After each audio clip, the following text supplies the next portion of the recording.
போர் தொடங்கியதிலிருந்து இதுவரை அமெரிக்கா ஈரானின் மீது சுமார் 7,800க்கும் மேற்பட்ட வான்வழி தாக்குதல்களை நடத்தியுள்ளது. இதில் ஈரானின் 120க்கும் மேற்பட்ட போர்க்கப்பல்கள் மற்றும் ஏவுகணை தளங்கள் அழிக்கப்பட்டுள்ளன. ஆனால் அமெரிக்க தரப்பிலும் இழப்புகள் இல்லாமல் இல்லை.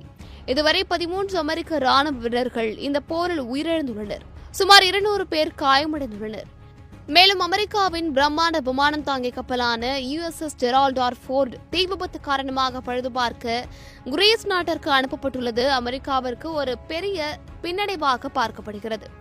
அயல் நாட்டு போர்களில் அமெரிக்கா தலையிடாது என்று தேர்தல் வாக்குறுதி அளித்த ட்ரம்ப் இப்போது ஈரானுக்குள் தரைப்படைகளை இறக்கும் முடிவை எடுப்பது அவருக்கு அரசியல் ரீதியாக ஒரு நெருக்கடியை ஏற்படுத்தியுள்ளது. இதற்கிடையில் ஈரானின் அணுசக்தி மையங்கள் ஏற்கனவே தகர்க்கப்பட்டுவிட்டதாக அமெரிக்க உளவுத்துறை தலைவர் துலசி கபாட் தெரிவித்துள்ளார். ஈரானிய பயங்கரவாத அரசை முழுமையாக ஒழித்துவிட்டு ஹார்முஸ் ஜலசந்தியின் பாதுகாப்பை அந்த பாதையை பயன்படுத்தும் நாடுகளிடமே ஒப்படைத்து விடலாம் என்று ட்ரம்ப் பதிவிட்டுள்ளது போர் ஒரு இறுதிக்கட்டத்தை எட்டிவிட்டதையே காட்டுகிறது. மத்திய கிழக்கில் அமெரிக்கா மற்றும் ஈரான் இடையிலான போர் தற்பொழுது ஒரு மிக முக்கியமான மற்றும் ஆபத்தான புதிய கட்டத்தை எட்டியுள்ளது.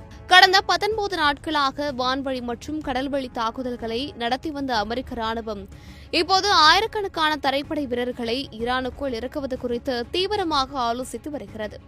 அமெரிக்க அதிபர் டொனால்டு ட்ரம்ப் தனது ராணுவ நடவடிக்கைகளை விரிவுபடுத்த திட்டமிட்டுள்ள நிலையில் இதற்கான வலுவூட்டல் படைகளை அனுப்ப பென்டகன் தயாராகி வருவதாக தகவல்கள் வெளியாகியுள்ளன.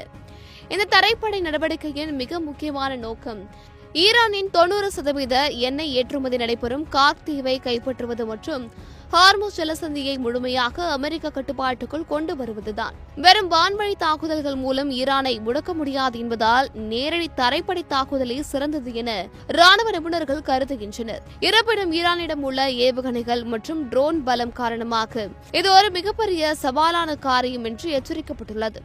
குறிப்பாக ஈரானிடம் உள்ள செறிவூட்டப்பட்ட யுரேனியத்தை கைப்பற்ற அமெரிக்க சிறப்பு படைகள் ரகசிய திட்டங்களை வகுத்து வருகின்றன. கடந்த பிப்ரவரி 28ஆம் தேதி